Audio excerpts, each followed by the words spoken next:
you know. So for Angela in particular, it was a gift to be able to have that time to just sit down with her and to hear about her incredible life and all about her childhood and how she got into the business and all that. The only thing I regret is that I was really taken aback by what she was saying, because I like not really doing any research, because then I'm coming to it fresh myself. And so I kept saying, because I really felt it, I kept saying, wow, a lot. And so that's the one thing I regret. Yeah, there's such a lot of wows, because I really was quite taken aback. So, pause. Have you noticed that I've got any habits, Keith? So, Robert. yes. Robert, you have a habit of saying so at the beginning. And then waiting for the moment, and then asking the question that, and Keith never edits them out. I give him a lovely pause, but he never edits them out. There'd be a heck of a lot of jump cuts if I did that. That's a new thing, though. That's a very modern thing that people start a sentence with so. I hate it on breakfast television. The number of people. Can you tell me about this particular problem that we're having with social? So, no, it's a totally useless and pointless word to put in. You just start with the word you intend to. It's a habit. But there has been one take where I asked the question, Keith stopped me and said, would you mind asking that question again, but saying so at the start of it? Because it was relevant. Have you found Keith a pain in the backside, Sophie? Oh, for many years. Yeah, no, not at all. No. It's always very nice to me. I've always been nice to Sophie. But so far, actually, you've done people who you worked with. But that isn't, I know it's intentional, she didn't accidentally turn up, but that's not a specific requirement, is it? So you could let Sophie loose on someone you've never got down to. Do you know, I did something, I'm not sure whether I'm allowed to say, but I will anyway. I did one of the Blu-ray things a couple of months ago, and that was brilliant because I was watching stories that I had never seen before. It was on the sofa with Mark Strickson, and that sounds a bit dodgy, doesn't it? But did you see any of the collection? Anyways, that was brilliant because, of course, I was coming to this absolutely brand new, and that was great fun. Because I was learning a lot as I was going along.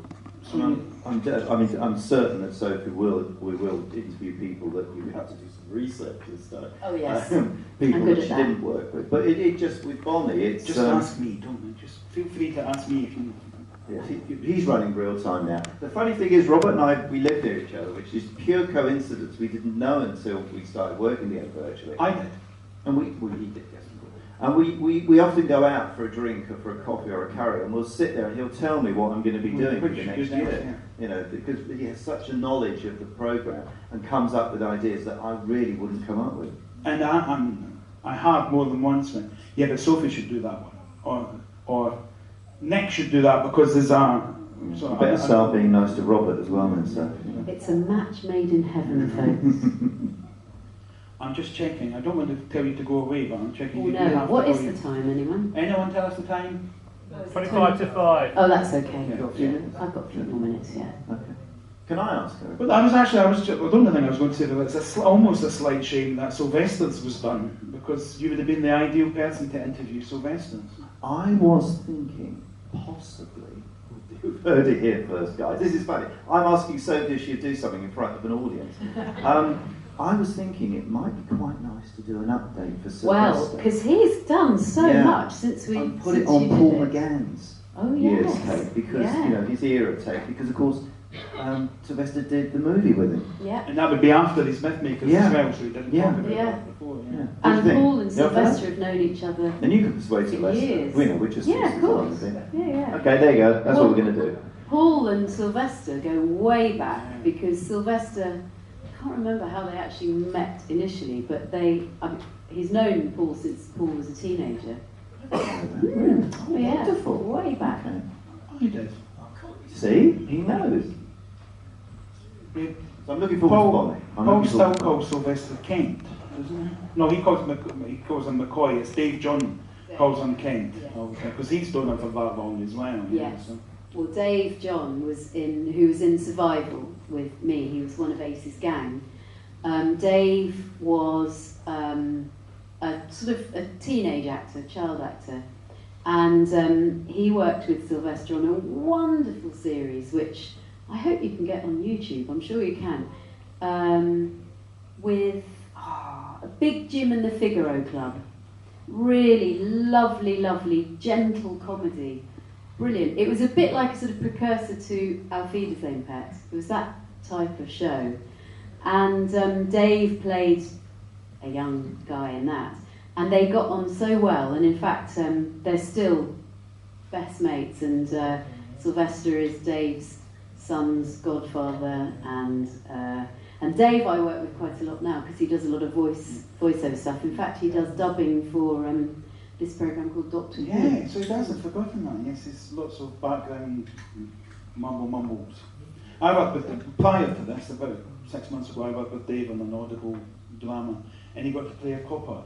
And he was like, I've never played a copper in my life because I don't look like a copper. So this is the best job. Finally, I'm getting to do something. So, yeah. So, Dave John Mythmakers, can you use that? Yes, yes, Another sir. one? Yes, sir. You have, of course, done drama for Keith as well. It's another thing to your book, Keith. Yeah. And it's an obvious thing when you work on low budgets, which everybody here knows we do, unfortunately. Most of the time. I mean, Downtime had a decent budget, and we could stretch things a bit. But the one thing you tend to do is you'll choose actors you know you can rely on. You know they're going to deliver, and you know they're going to give you 100%. And Sophie was an obvious choice. Also, because when we did Mind Game, the idea was that the character of the space pilot might possibly somewhat similar to Ace. Obviously, we would need Sophie to play the part. What I really enjoyed most was Mind Game I enjoyed, but I enjoyed far more Mind Game's trilogy, because I thought, especially for you, and I know for you, that playing that part alone in the spaceship and it being just you talking basically to camera in a way, but it was acting a full part, was a challenge for you as well, wasn't it? Yeah, I really enjoyed doing it. I just wish I'd had more time to. For me, it was the lines, because that's the challenge. If you're doing a monologue, then you need to just be really on top. And I didn't feel I was quite on top of the lines or the script, and that's annoying because then you can't give it your absolute all, So if I was doing that again, I would really, really want to, have more time to get on top of the lines. And it's funny with lines because I used to be able to remember things so easily, and now, I was talking to Adjua earlier. It becomes at a certain age. I don't know, you women out there, has your brain got a bit foggy and yeah. I think that's universal, Sophie, Yeah. not just the women. So it's there's a lot more in there as well. Blame on the alcohol. Oh yeah, okay, I'll do that. Can't remember. And there is another drama coming, not that it's filmed you, but there is another one coming which Yeah, we were hoping to film it this year, but... well, I kept you busy doing Mythmakers. Oh, it wasn't just that, it was just Anastasia and I had a lot of other work, as I think hopefully most of you know, we don't just do Doctor Who work, we do broadcast work in Cyprus, because Anastasia is Greek Cypriot, and it's her passion. And we also do a lot of corporate and training films as well. So when we're busy with paying work, it has to take priority, and I had to slip it back to next year. But the title of the next drama is Anomaly. As again, hopefully most of you know, I'm repeating myself far too much, there are two Kate Lethbridge Stewarts out there. There's the one that we created, and then there's the one that suddenly appeared in Doctor Who. So the logic, in my mind, I hate anomalies. I hate things where they don't make sense for no reason. So it came out of a conversation that is an anomaly, so let's resolve the anomaly. So Anomaly will be about the resolution of why there were two Kate Lethbridge Stewarts. And it is also a sequel to The Time Monster. So work some of that out for yourselves. But that will be filming hopefully April. Sophie's playing a part in it, which we can't talk about, can we, Sophie? No. But she won't be playing Ace. And that will be filming that sometime in the spring next year for release in November, which I'm really looking forward to. And the grandson of the Brigadier, Gordy, is in it, now an adult. That's as much as I can tell at the moment. Quite a lot. Quite a lot, yeah. But not the story. And then you also used another... Taxi for Miss Aldred, I've just been told. Right. I'll Bye. just leave you with it's my son Adam. What? No, I was just going to say, Keith he's looking for a youth. Oh God, yes, when we did White Yeah. Witch. Yes. Yeah. Well, it was wonderful. It You was came great. down and you were like ADing for me. Yeah, I for the was. day. I loved it. Yeah. How many of you have seen PA-AD. White Witch at Devil's End?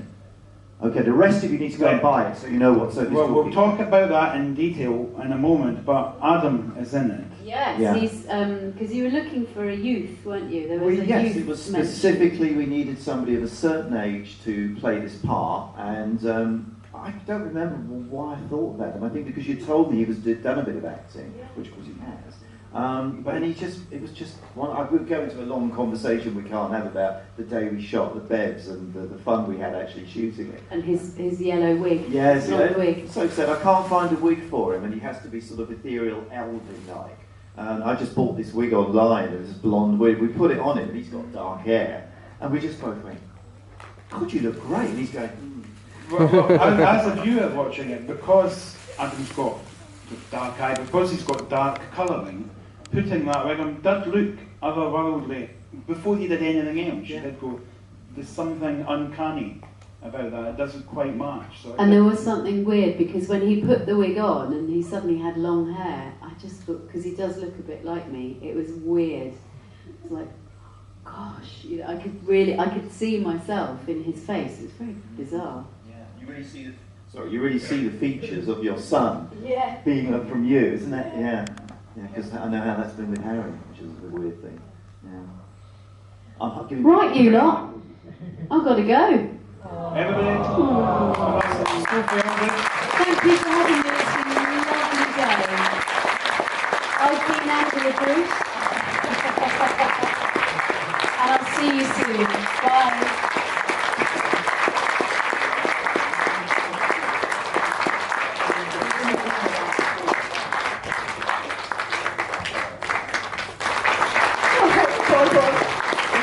This is where everybody leaves.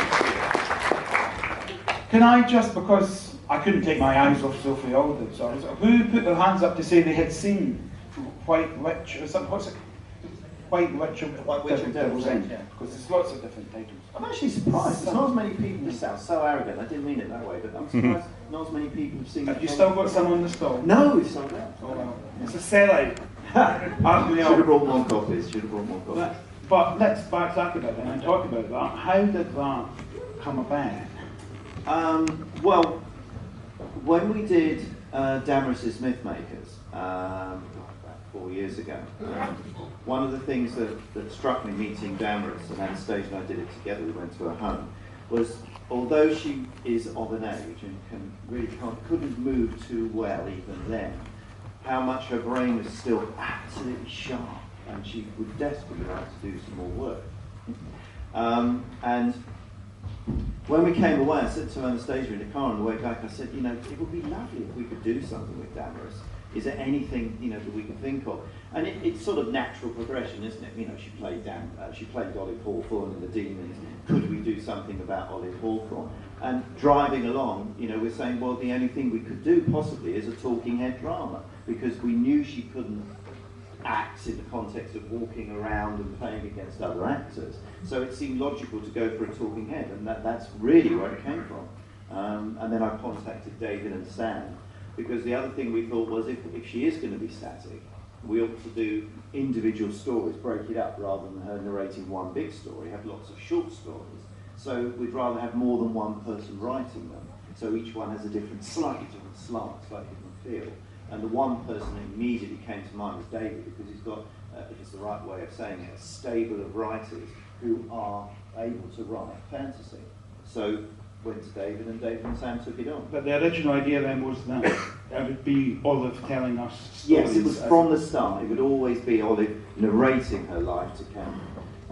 But was it just the intention that it was just Damaris, just her that would be in it, or were you always going to flesh it out with? No, it was always just going, initially it was going to be Damaris talking to camera for 45, 50 minutes narrating these stories. Very low key, very low budget.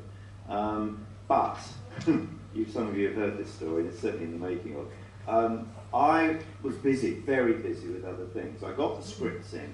Now normally, I will read a script through and time it myself, because writers are awful at doing timing on scripts.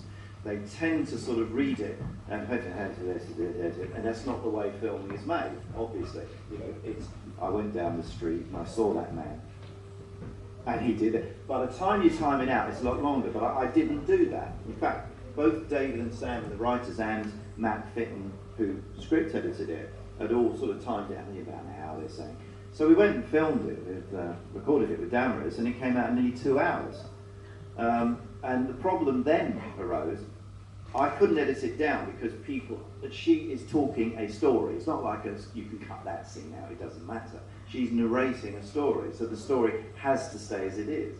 So you couldn't, within the best possible world, expect people to watch it for 2 hours straight through with just having Damaris talking to camera. However brilliant she is, and she is fantastic in it. And that's what led us. It was Anastasia's suggestion to break them into episodes, first of all, to break it up. And then we mutually said, you know, we've got to do some kind of visuals to cut away to in places, I think, to carry it. I know that some reviewers have felt that it didn't need it, but I do feel it needed it just to add something. I couldn't have watched someone, like one person, just, I mean, obviously there's the Alan Bennett plays things, but they're half an hour, and there's a perfect length for it. But 2 hours of I'm telling you a story, visually as well, you're watching. Yeah, yeah. So it was, oh God, we've got to do this, and we had to do it quickly. It all kicked off because Kosh, who are doing all our re-releases now, and I think really well, they wanted it. They said, what else have you got, you know, for Christmas this year? So we were suddenly presented with this thing that we've got to shoot these cutaways in a month, I think, 6 weeks, which meant to sort of led to a panic arranging a schedule and going off and doing it on a wing and a prayer. I mean, just like Sophie was saying about, I firmly believe if in this business, if you feel you've done it and you've done it right, then you may as well give up. I think I don't know anybody who I respect in this business who doesn't say, I'm not happy with what I did. I like that, with all the bit, and with these panels, and then, oh, I wish I'd done that, I wish I'd done that. And every now and again I go, I'm really happy with that one. And the next one, it's not, from now on I'll be happy. It just doesn't work like that. No, I think that's the right way. I mean, every time I do something, when I finished it, I'm not happy with it. It doesn't mean I don't think it's good. I don't think it's bad. But I'm never happy with it. There's always something I could have done that. And certainly with all these cutaway material, I would have loved to have had more money, more visual effects money, put a bit more money into some of the visual effects. We just didn't have the money, we didn't have the time. But, you know, when you look at the whole project as a whole, and the DVD, I'm very pleased with it. And most of all, I'm pleased it's given Damaris a chance to be on screen again. And I think it does add to the story of Olive Hawthorne. I really think it develops that personality, and I'm very proud of it. I'd like two things to happen now. One is, can you pick my watch? Would anybody like to ask a question? Would anybody like to ask Keith or me? No. I think is it Jodie Whittaker, or it's her coat certainly, right up the back row. Are you doing Peter Davis's and Nick Baker at any point? Okay, well the situation with Peter is that the last communication we've had is Peter has said he doesn't want to do one because he feels he's said and done it all before and he's tired with speaking and doing interviews and things. Now I understand that. I can hardly be angry with him. I mean, probably 15 years ago if we'd approached him, he'd probably said yes straight away and done it. I do have a couple of ideas to suggest to him which might make it worth doing from the creative point of view.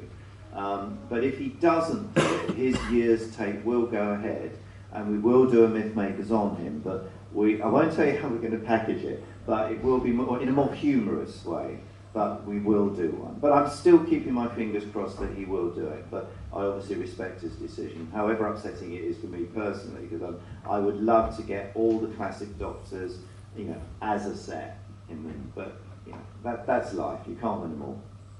But when you look back, I mean, how many years have you been doing Mythmakers?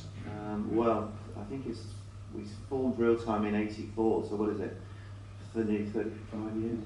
But you've covered an astonishing amount of people, and some of whom are long since gone, but this record now of an immediacy of them being interviewed there and then, not just, oh, here's a few clips, or here's what they're like in the programme. We have immediate stuff to watch of them being themselves. The plan, right from the start when I started it, I obviously wanted to work in television, carrying on from working at the BBC and Channel 4. But for me, balancing, I mean, I've been incredibly lucky because of those of you that, all of you hopefully who've bought our stuff, you make it possible. But the balance between the commercial work I do and this, which is not commercial, this is love, I love doing this. And I've been incredibly lucky. But right from the start with Mythmakers, the thing for me was create a record of the people in the programme. Not, what did you do in that story, what did you do in this story, why did you move left there? It was to find the person behind the role. Because everybody else can do interviews, talking, or the BBC will specifically focus on the story that they've done. I wanted to know about the person. Obviously talk about Doctor Who as well. And I think it's lovely that Mythmakers has been able to carry on all these years, and we have historical records almost with people who are no longer with us, and in some cases that they've never been interviewed, before or since. I mean, the time when it really hit me that this was the case was when we did Ian Marter. Sadly, I think he was number 12, 12th one we'd done, not far in, and David Howell's directing. And we interviewed him. I honestly can't remember the year, 86 perhaps. I don't know when he died. I can't remember here.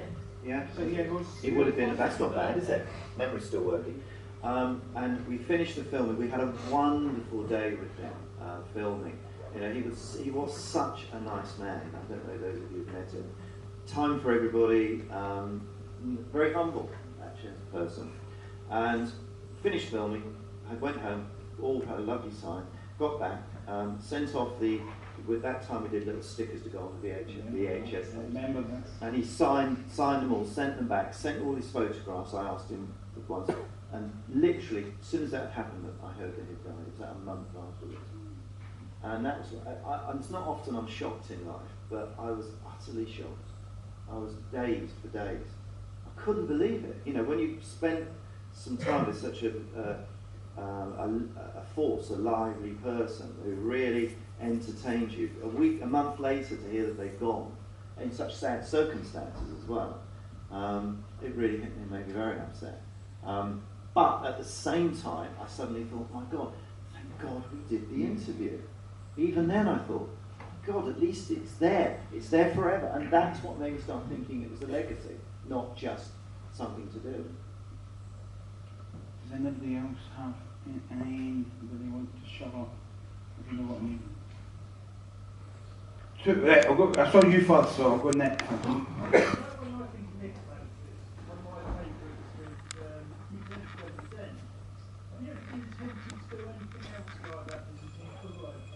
That's not a Mythmakers. Yes, that's the short answer. The difficult answer, in a way, is what? I mean, I think all the people who offer opinions about episodes, stories, will say that the general consensus is The Demons isn't necessarily the best written and the best. Sounds like I'm being derogatory to a very old project, but I'm not. The best directed story ever in Pertwee's period.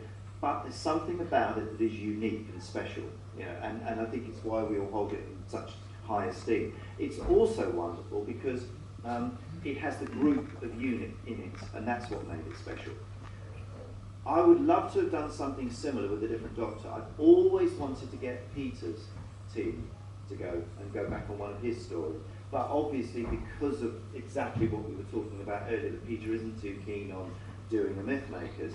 I know it's not personal. I don't know if he would be interested in doing it, but I'd love to take his crew. Have you seen that Peter, Janet, Sarah, Mark, and Matthew have all just been to Buck House?